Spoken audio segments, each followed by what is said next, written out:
What is the most defining moment of your life, Kris? And it can be more than one, personal or professional.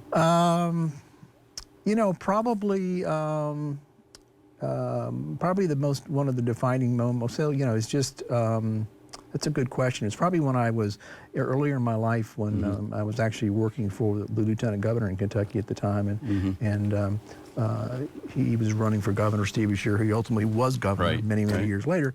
But, you know, he lost, and I was kind of faced with this dilemma where, you know, I didn't have anything, you know, lined up, and kind of in a sense I had lost my job.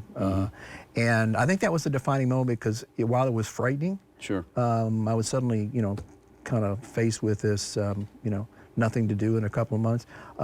It you know, kind of forced me into do some different things and take some risk, which ended up being creating the Kentucky Science and Technology Corporation, originally with Lee Todd, and moving into some different directions. And really, so I think, you know, it was funny, one of the probably the most defining moments was actually being out there, you know, by myself without a job and having to figure out what I'm going to do. What is the biggest professional triumph of your life, Kris? I have an idea. Might be one or two. It could be personal as well. Yeah. You know, I don't know that I have a single, what I would call a triumph. I mean, I don't, you know,